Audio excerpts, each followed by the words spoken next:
गोत्री दुष्कर्म मामले शहर के top chartered accountant Ashok Jain पर संगीन आरोप लगे हैं, लेकिन इसी बीच जिन तारीखों का जिक्र एफआईआर में किया गया है उस दौरान अशोक जैन वडोदरा में ही मौजूद नहीं होने के सबूत पुलिस को दिए गए हैं। गोत्री के हाई प्रोफाइल दुष्कर्म के इस मामले वडोदरा के चार्टर्ड अकाउंटेंट अशोक जैन और राजू भट्ट पर एलएलबी की छात्रा के साथ बलात्कार किए जाने के आरोप लगे हैं, जिसमें कई दिन पहले राजू भट्ट को गिरफ्तार किया जा चुका है, लेकिन अभी भी अशोक जैन फरार चल रहे हैं। अशोक जैन की अग्रिम जमानत याचिका भी कोर्ट में दायर की गई है और उनके वकील द्वारा जिन दिनों का जिक्र शिकायत में किया गया है उन दिनों में अशोक जैन वडोदरा में मौजूद ही नहीं होने के सबूत पेश किए गए हैं, जिस पर अशोक जैन के वकील हितेश गुप्ता ने वीएनएम टीवी से टेलीफोनिक बातचीत की। जी हितेश जी,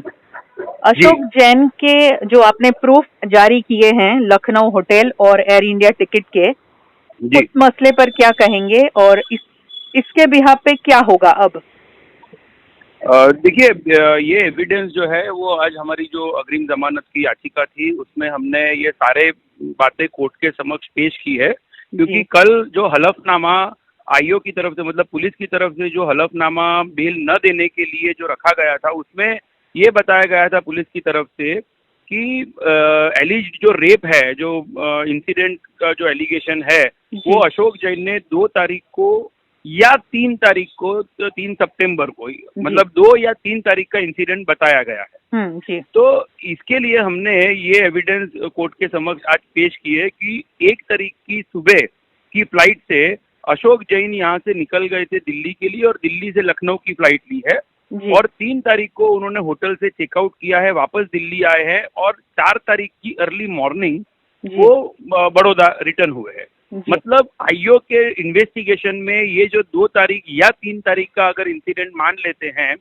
तो इन दोनों ही तारीखों में से कोई भी तारीख को अशोक जैन बड़ौदा में नहीं थे, ये उसका क्लियर एविडेंस था। और क्योंकि हम पहले दिन से कह रहे हैं कि लास्ट टाइम जो लड़की हमारे ऑफिस में आई थी वो था 14 सितंबर को, जब उसका इनकम टैक्स रिटर्न हमारी ऑफिस में से फाइल हुआ है। तब तक कोई भी इस तरह के एलिगेशंस नहीं थे, ये सारे एलिगेशंस बाद में खड़े किए गए हैं। तो ये सारी चीजें एविडेंस के तौर पर by way of this document हमने कोर्ट के समक्ष रखी है। जब हमने ये सारी बातें कोर्ट के समक्ष रखी तब आईओ की तरफ से एक और क्लेरिफिकेशन रिटर्न में किया गया है कि हमारे पास इन्वेस्टिगेशन के दौरान जो डीवीआर आया है उसमें 18 आवर्स का कोई इश्यू है और इसलिए डीवीआर में टाइमिंग गलत दिखा रहा है। अब अगर वो ये भी अगर मान लेते हैं कि अगर टाइमिंग अगर गलत दिखा रहा है या 18 आवर्स का कोई वेरिएशन है तो भी इस बात को भी अगर ध्यान में लेते हैं तो वो जो एविडेंस है वो एविडेंस कोई बेबुनियाद हो जाता है, बिकॉज इलेक्ट्रॉनिक एविडेंस के लिए जो सुप्रीम कोर्ट के रूलिंग्स हैं उसके हिसाब से अगर डिवाइस में कोई भी तरह का क्षति है, कुछ गलत दिखा रहा है तो वो एविडेंस एडमिसिबल नहीं है बिल्कुल भी। और 18 घंटे के वेरिएशन का अगर देखते हैं तो 1 तारीख का इंसिडेंट है ऐसा भी मान लेते हैं तो हम 1 तारीख को भी अशोक जैन बड़ौदा में नहीं थे। तो हमारा इतने दिनों बाद ये एविडेंस देने का क्या तुक बनता है? इतने दिन से तो कभी किसी ने कहा ही नहीं कि वो उस दिन थे ही नहीं बड़ौदा में। देखिए गायत्री जी, बहुत क्लियर बात ये है कि हमने जब ये बात तब कोर्ट के समक्ष रखी है जब हलफनामा में पहली बार ये चीज क्लियरली कही गई कि किस दिन ऑफेंस बना है।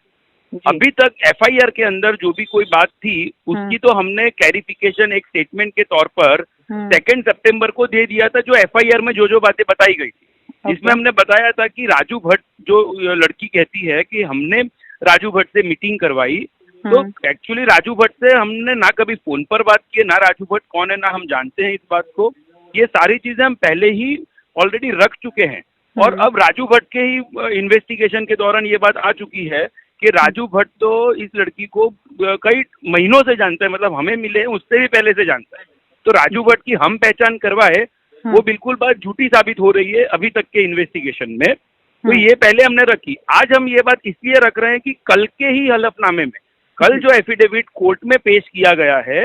उसमें आईओ ने ये कहा है, इन्वेस्टिगेटिंग ऑफिसर ने ये कहा है कि जो ऑफेंस अशोक जैन ने किया है वो 2 सितंबर या 3 सितंबर को किया है। और इसलिए हमने हमारा स्टैंड ये क्लियर किया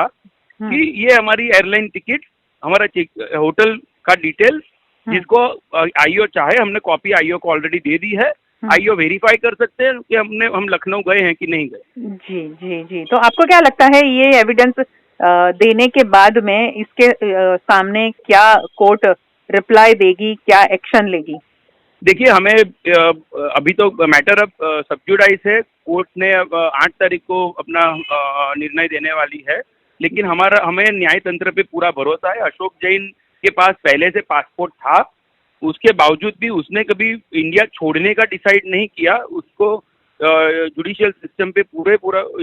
भरोसा होने के कारण he has approach the honourable court with all faith that he will get justice and he will be protected. Okay, बहुत बहुत शुक्रिया हमसे बात करने के लिए। Thank you.